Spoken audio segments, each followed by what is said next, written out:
Nos últimos anos, temos visto um fenômeno cultural que recebeu diferentes nomes, mas o termo que fica na minha cabeça é adolescência prolongada.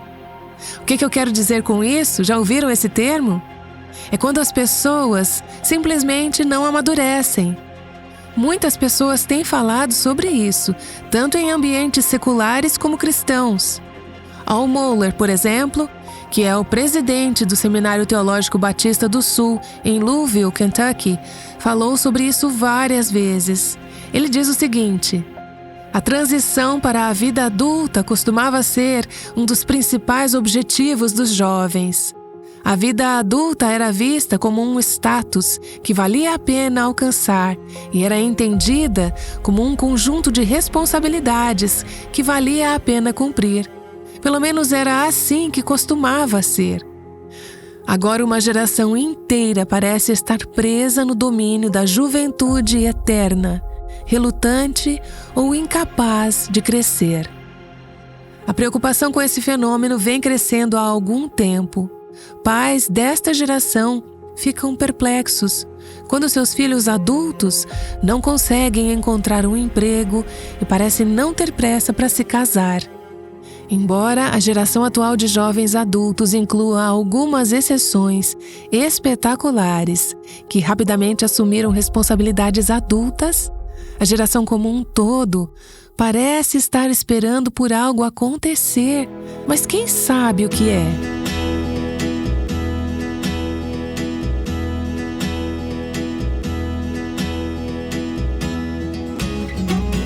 Este é o Aviva Nossos Corações, com Nancy DeMoss Wogemuth, autora de Incomparável, na voz de Renata Santos.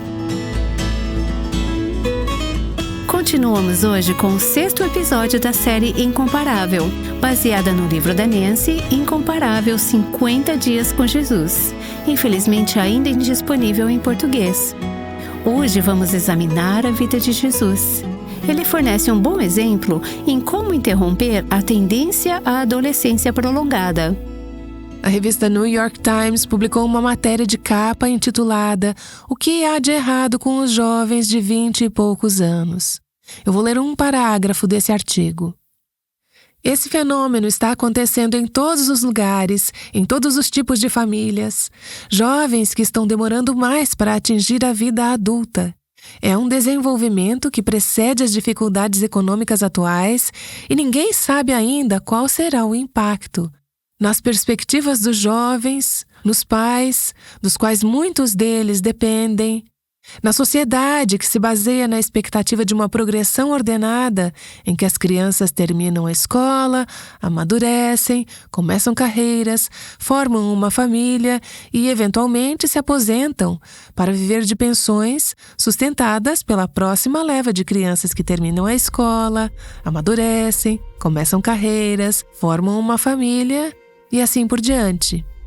O ciclo tradicional parece ter saído do curso, à medida que os jovens permanecem não ligados a parceiros românticos ou a lares permanentes, voltando à escola por falta de melhores opções, viajando, evitando compromissos, adiando o início da vida adulta.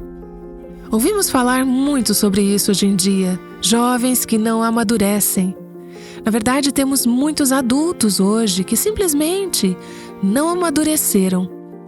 Enquanto pensamos sobre essa questão da adolescência prolongada, pessoas que não amadureceram, eu vejo um contraste com Cristo. O Cristo incomparável que estamos considerando durante toda essa temporada de Quaresma, nas semanas que antecedem a Semana da Paixão de Cristo, a Sexta-feira Santa e a Páscoa. Hoje vamos analisar a adolescência de Cristo. Vemos que, de todas as formas, Cristo é único. Ele é incomparável. Não há ninguém como Ele. Em meio a todos os problemas em nossas vidas e que nossa cultura enfrenta, Cristo se destaca. Ele é a perfeição. Ele não tem os problemas e fracassos que nós, como seres humanos, temos. Deixe-me convidá-las a abrir suas Bíblias no Evangelho de Lucas, capítulo 2. Vamos analisar um incidente na juventude de Cristo, período que hoje chamamos de adolescência ou anos de adolescência. Jesus com 12 anos. Muitas de nós somos bem familiarizadas com essa história, mas eu espero que possamos obter uma nova percepção hoje, que nos lembre de quão verdadeiramente único Jesus realmente é. Jesus está com 12 anos. Ele está no final da sua infância e em transição para a vida adulta. Todo esse conceito de anos de adolescência é algo que a maioria das culturas em diferentes épocas do mundo não experimenta. É relativamente novo em nossa cultura e época. Na época de Jesus, quando um jovem chegava aos 12 ou 13 anos, ele fazia a transição da infância para a vida adulta. Não havia esse período de limbo onde ele estava decidindo se era uma criança ou um adulto. Enquanto Jesus estava na transição para a vida adulta, o encontramos visitando o templo em Jerusalém com seus pais para a celebração da Páscoa. Vamos começar no versículo 41 do capítulo 2 de Lucas. Todos os anos, os pais de Jesus iam a Jerusalém para a festa da Páscoa. Quando ele atingiu os 12 anos, foram a Jerusalém, segundo o costume da festa. Não sabemos se esta era a primeira vez que Jesus tinha ido a Jerusalém com seus pais. É bem provável que ele acompanhasse seus pais em anos anteriores. Mas este ano, especificamente, era super significativo, porque Jesus estava agora na idade em que os meninos judeus se tornam membros plenos da comunidade religiosa judaica. Durante esta época, de 12 para 13 anos de idade, os meninos são instruídos nos caminhos de Deus e na palavra de Deus e são recebidos no judaísmo como um filho da lei. Ao se tornar um filho da lei, que hoje é celebrado como Bar Mitzvah, significa que um jovem judeu, agora um adulto, é responsável diante de Deus pelo próprio crescimento e desenvolvimento espiritual. Ele não é mais uma criança sob a liderança e proteção dos pais. Agora está entrando na vida adulta e é responsável por obedecer a Deus. Jesus, com essa idade na qual se tornaria um membro pleno da comunidade religiosa judaica, foi com seus pais à Páscoa para adorar no templo. Versículo 43. Terminados os dias da festa, ao regressarem, o menino Jesus ficou em Jerusalém. Vemos aqui essa transição de infância para a vida adulta. Ele está exatamente nessa fase. Ele ficou para trás, em Jerusalém. Mas, continuando, sem que os pais dele soubessem. Pensando, porém, que ele estava entre os companheiros de viagem, andaram um dia inteiro e então começaram a procurá-lo entre os parentes e os conhecidos. E, como não o encontraram, voltaram a Jerusalém à sua procura. 3 dias depois, o acharam no templo, assentado no meio dos doutores, ouvindo-os e fazendo-lhes perguntas. Aqui temos uma visão de Jesus nessa fase que chamamos de adolescência, esse período de transição entre a infância e a vida adulta. Vemos o seu desejo pela verdade, esse desejo de conhecer. É uma inclinação do seu coração para crescer espiritualmente, para crescer em sabedoria, para conhecer a Deus. Este era o seu maior desejo. Ele ficou no templo conversando com os mestres, falando com os líderes, porque era ali onde estava o seu coração. É no que ele estava interessado. Ninguém disse a ele, ok, é hora de se interessar por coisas espirituais. Esta era a inclinação de seu coração. Esse é o tipo de coração que, aliás, desejamos que nossos filhos tenham, não é mesmo? À medida que passam da infância para a vida adulta. Vemos Jesus com um espírito humilde, um espírito ensinável. Pense nisso. Ele era aquele cuja palavra estava sendo estudada. Ele era aquele que havia criado aqueles mestres. Provérbios diz: O sábio ouve os conselhos. No episódio anterior, conversamos sobre como Jesus cresceu em sabedoria e força. É assim que se cresce em sabedoria, ouvindo, fazendo perguntas, aprendendo. Eu me lembro do meu pai, que já está com o Senhor há muitos anos. Enquanto estávamos crescendo, lembro dele frequentemente nos falando sobre o livro de Provérbios e nos lembrando que apenas um tolo fala o tempo todo. Uma pessoa sábia ouve. Uma pessoa sábia é ensinável. Uma pessoa sábia faz perguntas. Uma pessoa sábia é um aprendiz. Não apenas durante a adolescência, mas é sempre sábio ouvir. É sempre sábio fazer perguntas. Não achar que sabemos tudo, mas sermos ensináveis, sermos humildes. Vemos Jesus ensinar isso muito bem. Embora, como Deus, ele fosse onisciente, como homem, ele estava nos mostrando o que é ter um espírito humilde e ensinável e crescer em sabedoria.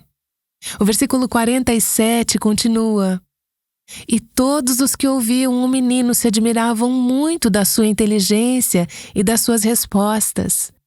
Ele estava interagindo com aqueles líderes.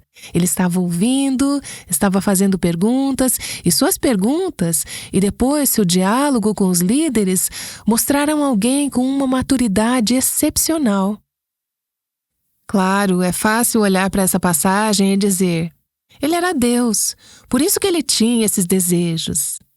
Mas lembre-se, ele não estava usando sua divindade naquele momento. Ele estava vivendo, funcionando e crescendo como um homem, mostrando-nos como deveria ser para todas nós e como pode ser à medida que crescemos com o favor e a graça sobre nós. Como vimos no episódio anterior, essa era a realidade na vida de Jesus. Deve haver uma maturidade, uma sabedoria aos 12, 15, 17 e 27 anos. Claro, não podemos ter a sabedoria aos 7 anos, que você tem aos 27. Mas deve haver uma maturidade e um crescimento nas coisas de Deus e a capacidade de dialogar sobre questões sérias e eternas, de uma forma que faça sentido. É isso que esses líderes estavam vendo em Jesus.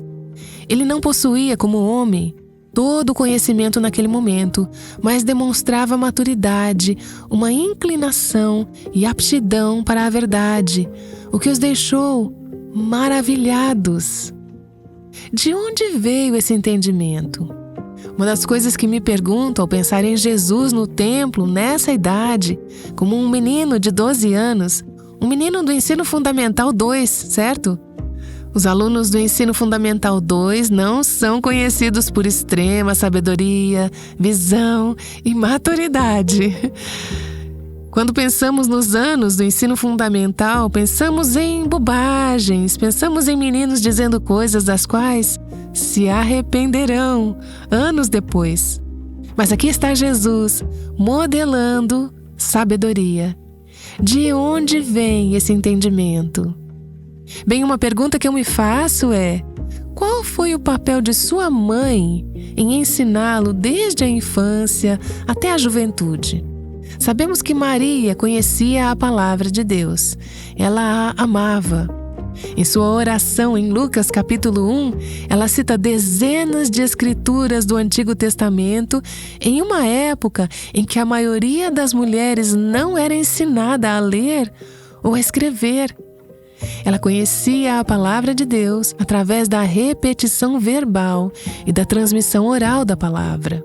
Ela deve ter falado essas escrituras, esses louvores, essas orações, essas passagens das escrituras do Antigo Testamento para o seu filho, enquanto ele estava crescendo. Ela era uma mulher que ponderava os caminhos de Deus. Você se lembra disso? Ela guardava todas essas palavras, meditando-as no coração, como vemos em Lucas, capítulo 2, versículo 19. Ela era uma mulher que meditava, ela era uma mulher que contemplava. Ela não estava sempre falando, ela sabia ouvir a voz de Deus. Ela sabia responder aos impulsos do Espírito de Deus em seu coração.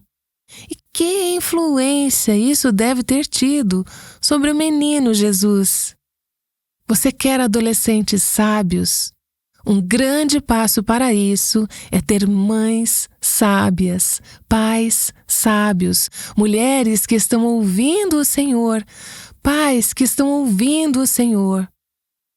Isso não significa que os seus filhos nunca farão nada tolo, que eles nunca pecarão, ou que se você for um pai sábio e temente a Deus, seus filhos serão sábios e piedosos. Seus filhos não são Jesus. Você sabe disso, eu não preciso te dizer, mas eu acho que há uma correlação aqui de que a sabedoria dos pais ajuda a cultivar um ambiente em casa que é propenso a que as crianças cresçam e se tornem sábias. Maria, porém, não pode levar todo o crédito. Nem ela gostaria de levar o crédito pela forma que ele buscou essa sabedoria e entendimento. Acima de tudo, sabemos que foi o impacto do Espírito de Deus dando-lhe essa sabedoria. Lemos em Isaías, capítulo 11, versículo 2, uma passagem profética sobre o Messias. É uma passagem que eu acho que nos dá uma visão sobre Jesus no templo aos 12 anos. Diz: repousará sobre ele o Espírito do Senhor, o Espírito de sabedoria e de entendimento, o Espírito de conselho e de fortaleza, o Espírito de conhecimento e de temor do Senhor. De onde vem a sabedoria? Segundo Provérbios, capítulo 1, o temor do Senhor é o princípio da sabedoria. Assim, o Espírito Santo estava trabalhando na vida de Jesus. Pai, Filho e Espírito Santo são um, mas são distintos. Humanamente falando, não podemos entender exatamente como isso funciona, mas pela fé aceitamos que é verdade. E sabemos que o Espírito Santo estava concedendo favor e graça ao menino Jesus. Quando o Espírito do Senhor repousa sobre nós, quando o Espírito do Senhor repousa sobre os nossos filhos e netos, há sabedoria e entendimento, conselho e fortaleza, conhecimento e temor do Senhor. Versículo 48. Logo que os pais o viram, ficaram maravilhados, e a sua mãe lhe disse: Filho, por que você fez isso conosco? Seu pai e eu estávamos aflitos à sua procura. E ele respondeu: Estas são as primeiras palavras registradas dos lábios de Jesus que temos nas Escrituras. Ele respondeu: Por que me procuravam? Não sabiam que eu tinha de estar na casa do meu pai? Ou, como algumas traduções dizem, devo estar tratando dos negócios de meu pai. É como se Jesus estivesse dizendo: Vocês não sabiam que eu estaria no templo? É lá que eu me encaixo, é lá que eu pertenço. É lá que está o meu coração. É lá onde eu quero estar, perto das coisas de Deus. Eu sou muito grata por ter tido pais que realmente nos incentivaram nas coisas de Deus, que nos ensinaram a querer estar perto das coisas de Deus. Mas também sou muito grata pelo Espírito Santo de Deus que, desde que eu era uma criança pequena, me deu um coração para estar envolvida em assuntos espirituais. Eu não posso levar crédito por isso. Eu daria muito crédito aos meus pais, mas os meus pais não aceitariam o crédito. Eles diriam: isso é obra da graça de Deus. Meus pais costumavam me dizer que eu queria estar em qualquer lugar onde houvesse uma reunião do Evangelho acontecendo. Se havia um culto na prisão ou uma reunião de diáconos, sempre que havia algo acontecendo onde haveria conversa espiritual, eu queria participar. E eu não posso levar crédito por isso, porque o meu coração era tão corrompido, caído e pecaminoso quanto o de qualquer outra criança. Mas o Espírito Santo estava atraindo o meu coração. Ele estava me dando fome e sede. Peça a Deus para fazer isso por seus filhos. Não espere que o Espírito de Deus dê aos seus filhos um desejo maior pelas coisas de Deus do que você tem. Se o que os pais amam são filmes, livros, revistas, amigos e atividades sociais e seculares, Se é isso que vocês amam e com o que preenchem suas vidas, então não se surpreendam quando seus filhos não estiverem implorando por um alimento espiritual em suas vidas. Muitas vezes o igual gera o igual. É o trabalho de pais piedosos, é o trabalho do Espírito de Deus. Quando Jesus disse: "Não sabiam que eu tinha de estar na casa de meu pai ou tratando dos negócios do meu pai?", ele estava claramente consciente nessa altura de que era o Filho de Deus. Quando essa consciência veio para ele como homem, não sabemos, mas sabemos que aos 12 anos ele já sabia. Novamente, seus filhos não são Jesus. Mas eu quero dizer que o Espírito de Deus pode dar aos seus filhos uma seriedade em relação ao relacionamento com Ele, em uma idade muito mais jovem do que a maioria dos pais percebe. E isso é algo que podemos acreditar, orar e pedir a Deus que assim seja. Mesmo sendo tão jovem, lembre-se que estamos falando aqui de um aluno do ensino fundamental, Jesus estava vivendo o que lemos profeticamente no Salmo 69, versículo 9. "Pois o zelo da tua casa me consumiu." Havia nele essa chama, essa paixão e desejo pela casa de Deus, pelas coisas de Deus. Ele percebeu a essa altura que sua verdadeira casa não era onde ele havia crescido fisicamente, em Nazaré, mas no templo, onde o seu Pai Celestial vivia. Eu devo estar na casa de meu Pai. Eu devo estar tratando dos negócios do meu Pai. Vemos aqui que Jesus tem um senso de responsabilidade e obrigação para com seu Pai aos 12 anos. Eu devo. Fui chamado para isso. Estou separado para isso. É uma obrigação. A prioridade da minha vida é servir o meu Pai Celestial. E eu estou a serviço do meu Pai. Aqui está Jesus, que cresceu na carpintaria do seu pai terreno, mas ele está dizendo: meu Pai Celestial tem um negócio e eu sou chamado para fazer parte desse negócio. É nisso que eu tenho que estar servindo. Notem a palavra devo. É interessante rastrear essa palavra nos evangelhos, principalmente no Evangelho de Lucas, onde estamos lendo agora. Quando procuramos a palavra devo em um comentário, também traduzido como é necessário ou preciso, vemos essa compulsão divina na vida de Jesus. Eu vou ler alguns desses versículos.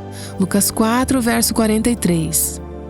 Jesus, porém, lhes disse: é necessário que eu anuncie o evangelho do reino de Deus também nas outras cidades, pois é para isso que fui enviado. Lucas 9, verso 22.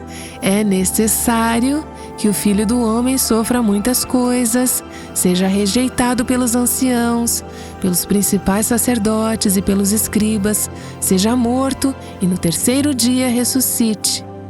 Havia um senso de compulsão sobre sua vinda a esta terra, não apenas para viver, mas para morrer pelos pecados do mundo. Lucas 13, verso 33. Porém, preciso caminhar hoje, amanhã e depois, porque não se espera que um profeta morra fora de Jerusalém. Jesus disse isso enquanto se dirigia para Jerusalém, sabendo que seria crucificado lá. Ainda assim ele disse: eu devo ir para Jerusalém. Lucas 19, verso 5. Quando Jesus chegou àquele lugar, olhando para cima, disse: Zaqueu, desça depressa, porque hoje eu preciso ficar na sua casa. Ele tinha um senso de chamado e missão e obrigação sobre ministrar àqueles que o Senhor colocava em seu caminho. E Lucas 24, verso 44. Era necessário que se cumprisse tudo o que está escrito a respeito de mim na lei de Moisés, nos profetas e nos salmos. O que me leva a perguntar: é meu desejo, é seu desejo, é nosso desejo fazer a vontade do nosso Pai? Não no sentido de que temos que fazer isso e estamos fazendo isso com relutância, mas no sentido de que estamos sob uma compulsão divina e nos deleitamos em cumprir o seu chamado e a sua vontade em nossas vidas. Eu estou decidida a fazer o que Deus me enviou a fazer, o que Ele me chamou a fazer? Ou considero isso algo opcional? Discuto com o Senhor. Eu não quero fazer isso. Eu estou apenas te dizendo. Infelizmente, eu sei muito sobre discutir com o Senhor, sobre coisas que sinto que Ele me chamou para fazer, mas que às vezes são difíceis. Às vezes eu preferiria não obedecer. Alguns aspectos do meu trabalho são terrivelmente entediantes e eu preferiria não fazer algumas coisas. Alguns aspectos do seu trabalho são terrivelmente entediantes. Se você é mãe, você tem alguns aspectos no seu chamado que são realmente difíceis.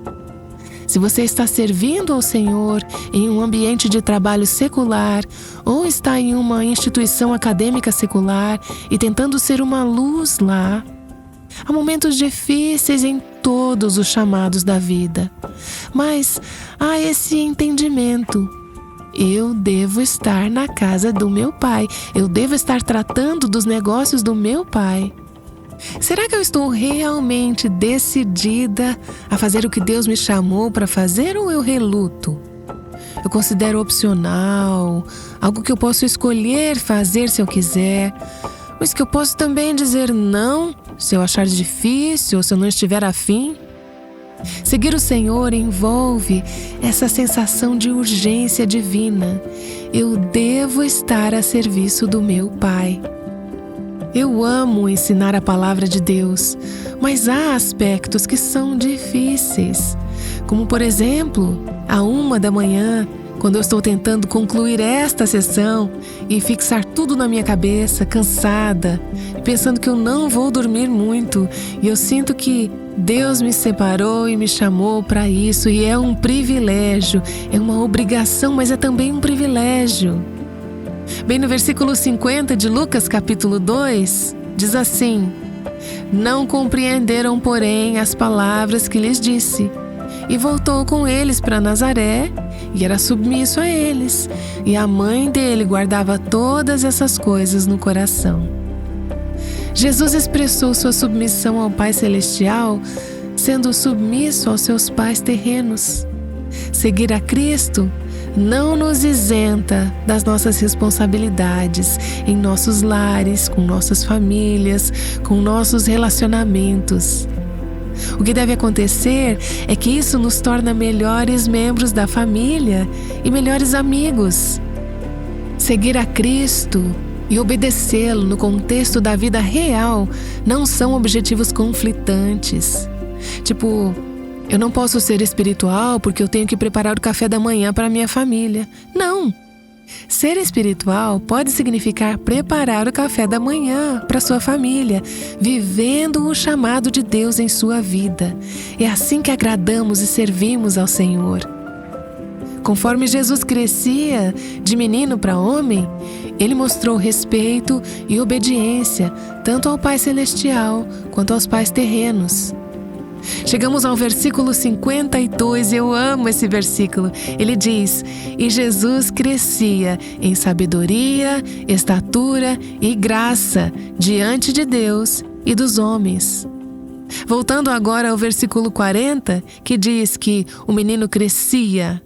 Porém, no original, é usada uma palavra diferente para crescer.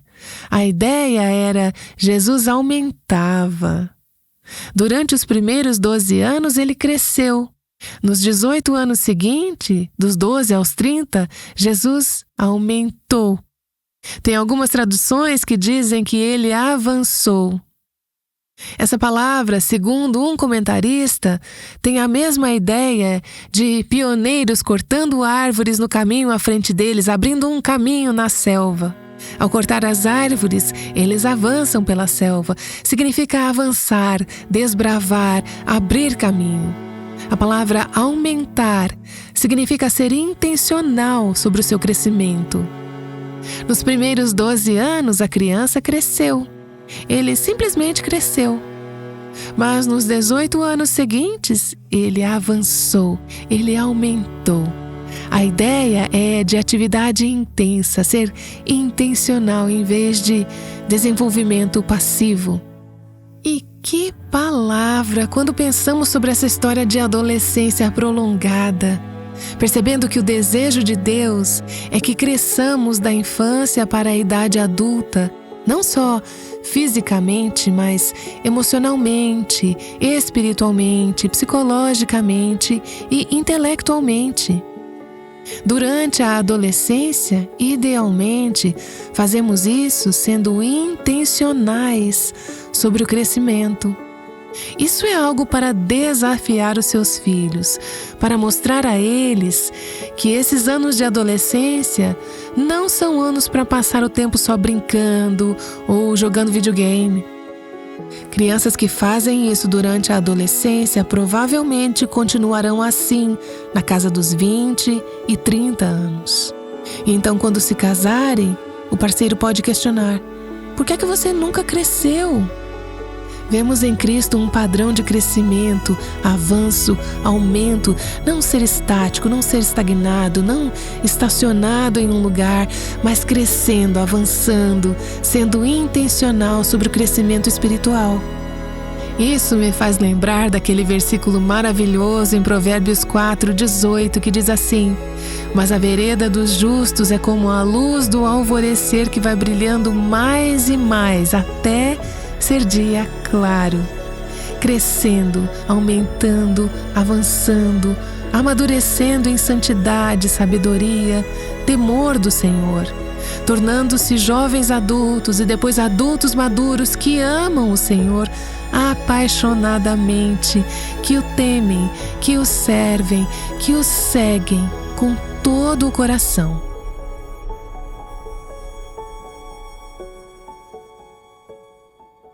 Essa foi Nancy DeMoss Wogemuth compartilhando insights sobre a infância de Cristo e oferecendo um olhar diferente para pais e avós. Essa mensagem faz parte da série Incomparável. Se você perdeu algum episódio anterior, pode acessá-los no nosso site avivanossoscorações.com. Bem, por anos, Jesus trabalhou como um artesão. Ele era um trabalhador braçal. Sua vida mostra que o trabalho duro pode ser santificado quando feito para a glória de Deus. Nancy discutirá isso em breve quando o Incomparável continuar. Junte-se a nós amanhã no Aviva Nossos Corações. O Aviva Nossos Corações é o ministério em língua portuguesa do Revival Hearts com Nancy DeMoss Wogemuth, chamando as mulheres à liberdade, à plenitude e à abundância em Cristo.